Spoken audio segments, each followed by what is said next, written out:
Harold Kessler had cleaned that army training center for 11 years, and in 11 years no one had ever asked his name. They just called him Old Man or Hey, Janitor. That morning, 3 young soldiers cornered him in the break room, laughing as he mopped around their boots. Bet he was too scared to serve. One of them, Walker, said, loud enough for the whole hallway to hear. Harold didn't look up. He never did. His hands trembled slightly around the mop handle, not from fear, but from something deeper, something none of them could see. Behind him, a wooden footlocker sat open on the supply cart, dragged out that morning because a leak had damaged the storage closet ceiling. Nobody had looked inside it yet.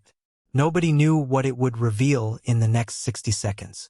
Sergeant Johnson, barely 24, nudged the lid further open with his boot, more out of boredom than curiosity. What's this old junk, Kessler? You steal it from the museum gift shop? The laughter rose again, sharp and careless, the kind of laughter that comes from young men who have never had to bury anyone. Harold's jaw tightened. He set the mop against the wall, slow, deliberate, like a man bracing for a blow he'd taken 100 times before. Leave it, he said quietly. It was the first full sentence he'd spoken in weeks. But Walker had already lifted the framed photograph out of the box. A black and white portrait. A young soldier, maybe 20 years old, standing rigid in dress uniform, eyes fixed somewhere far beyond the camera. Who is this supposed to be? Your grandpa? Harold's silence answered louder than words ever could.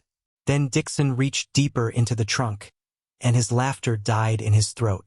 For medals lay nestled in worn velvet. 3 bronze stars. 1 purple heart, its ribbon faded but unmistakable. If you believe silence can carry more courage than any explanation ever could, hit that like button right now because Harold Kessler is about to prove it. The room went quiet in a way that felt physical, like the air itself had shifted. Johnson picked up the certificate folded beneath the medals, and as he unfolded it, his hands started to shake. United States Army. Distinguished Service Cross Recommendation. Signed by a name that made every soldier in that room go pale. This says Kessler saved 11 men. Pulled them out of a burning transport under direct fire. Alone. Walker's smirk had vanished completely. That's not possible. This guy mops floors. But Harold wasn't looking at them anymore. He was looking at the photograph, at that young soldier who used to be him, and for the first time in 11 years, his eyes filled with something other than exhaustion. He remembered the heat of that transport, the screaming, the way Corporal Danny Reyes had begged him not to go back in for the 5th man. He remembered going back anyway. He remembered waking up in a hospital 3 months later, both legs rebuilt with steel, and a war that had already moved on without him. What none of these young soldiers knew, what nobody at this base had ever bothered to ask, was that Harold hadn't taken this janitor job by accident. He'd requested it. Because this exact building, this exact training center, once stood on the same ground where his unit trained before deployment decades ago.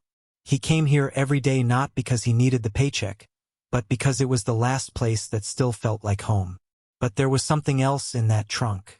Something even Harold hadn't seen in years. Beneath the medals, folded carefully, was a letter. And written across the front in shaky handwriting were 3 words that stopped Johnson cold. For my son. Wait, Johnson said, voice cracking. Kessler.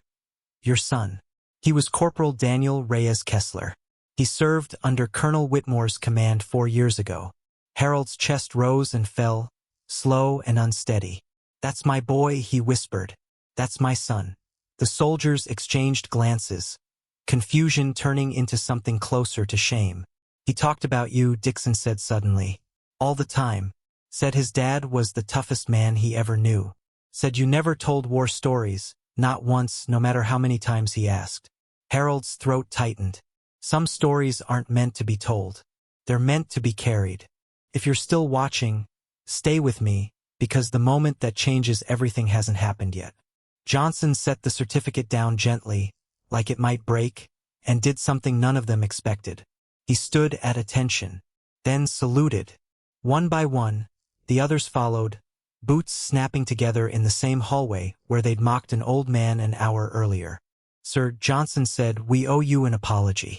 And we owe you something more than that. Harold shook his head slowly. You don't owe me anything, son. Just remember this. The man sweeping your floors might be the reason some of you have fathers who came home at all. Word spread through the base by nightfall.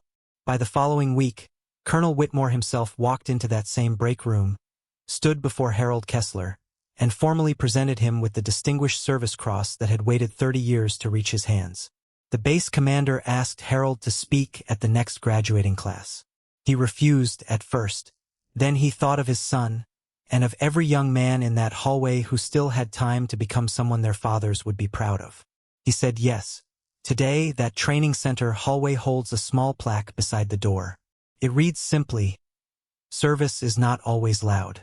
Sometimes it mops the floor beside you." Harold Kessler still comes in every morning. But now, every soldier who passes him stops and salutes and says his name.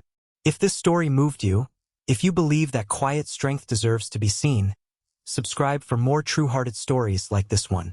There's always someone extraordinary standing right where you least expect them.